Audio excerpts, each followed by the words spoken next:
We got some minced pork, about 800 grams. And we got some corn, about 600 grams. So we got some chilies from my garden, rosemary, parsley, mint and oregano, and not from my garden, just some white onion.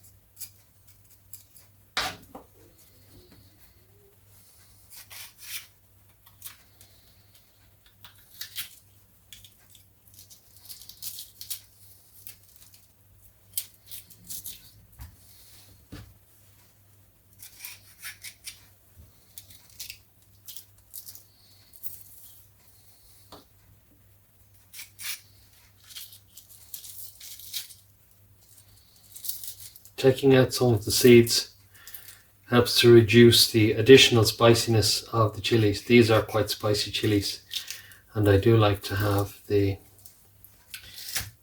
meatballs spicy, but I don't want them so spicy that I can't taste the other flavors in the meal. Fresh little chilies like this give nice color.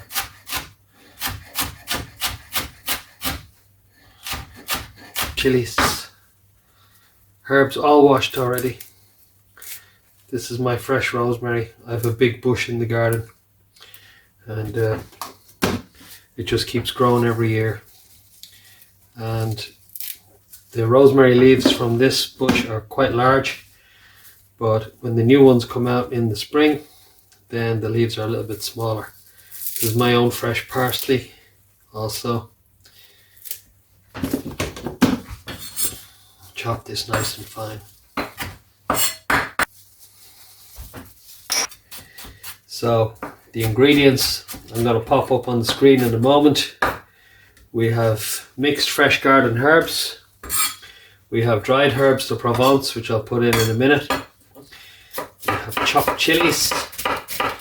We have minced pork. We have cracked black pepper. And we have salt and white pepper. And you can use an egg if you want. So we go to assembly. So in the bowl we have our corn and our pork. And then we're going to put in our chopped onion. And we'll put in our chilies and our fresh garden herbs.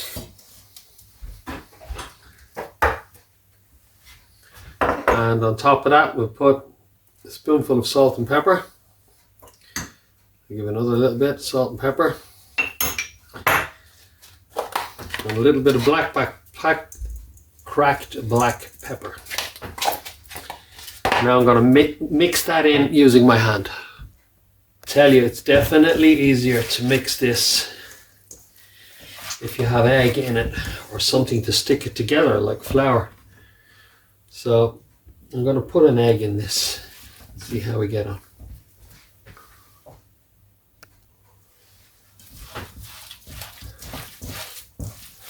That's much better.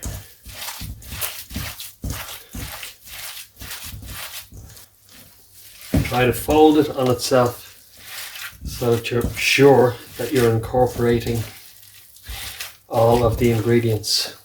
So that is partially shaped now. I'm going to show you the next stage. Okay, so this is my method. And honestly, I don't know anybody else who makes it in this way. So if you take your meat mix, bring it into the center of your bowl like that. You can use your hand, you can use a spatula. Okay, and then turn it out. This is cling film, plastic wrap, saran wrap, whatever you want to call it. Pop it out like that. Okay, and then you're going to cover it with another layer of cling film,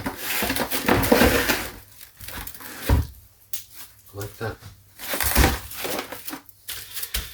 And you're going to press it down, and you're going to form it into a circle, a disc, like so.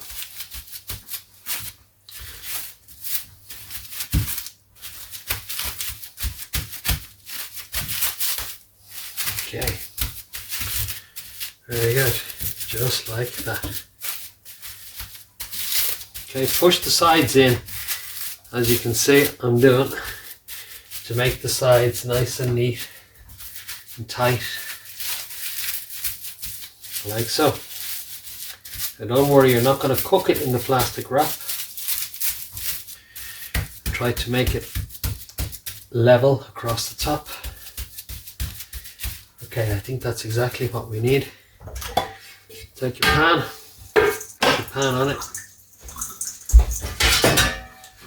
Get a pizza peel under it if you have a pizza peel.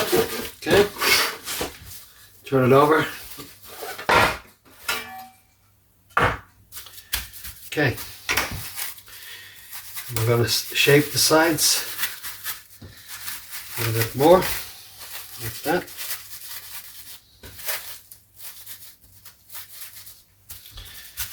That's it.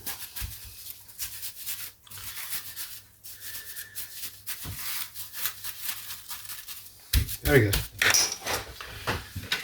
Then you can take a palette knife and we're going to divide it into 8. Now don't scratch through to the Teflon in your pan. You just need to cut through.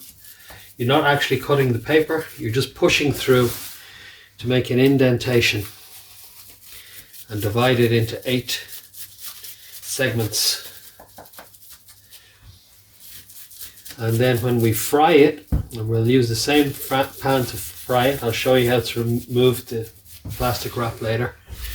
When we fry it, we can use our cooking spatula to help us divide it more completely. Okay, so that's it, ready to be cooked. You can see there, looks just nice. So I'm going to cover it gently and I'm going to refrigerate it, and I'll show you the cooking process. Okay, so it's cooking time. So what we're going to do, I'm going to flatten it out. We're going to use our pizza peel again.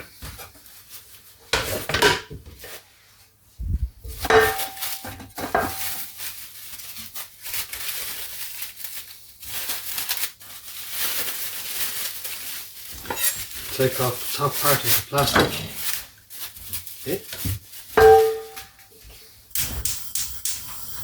Okay, so our pan is warmed and we have a little olive oil in the pan. Okay, it's just warm, it's not so hot. Put our pan over, let's flip it again and onto the gas. Okay, so we're warming up nicely. If you have a nice wooden spatula like this, you can use it. Don't use steel on a Teflon coated pan, in case you don't know. It scratches the Teflon off and that causes your items to not stick to, I should say, items that you don't want to stick will stick. And apart from that, it can put Teflon in your food, and you can do your own research on that, but I think Teflon is not so good for you. Okay, so they're separated nicely, and we'll leave it cooking away there in a moment.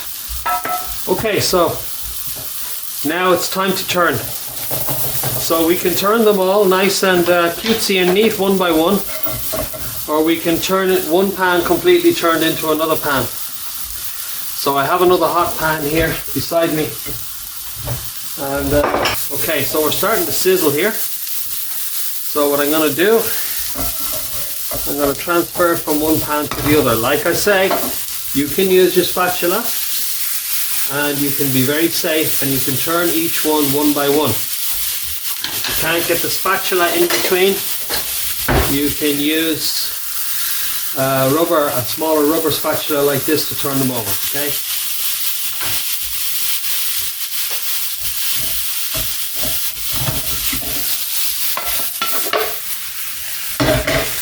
So that's, for me, a little bit more convenient than doing them one by one. And now that it's turned over, we can divide them up a little bit more easily, like that, because this pan is bigger.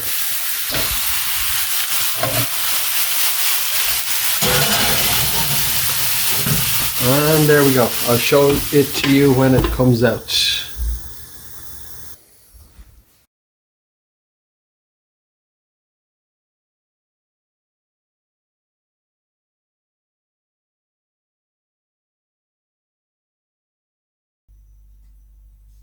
This is our cutlet with plain pork gravy.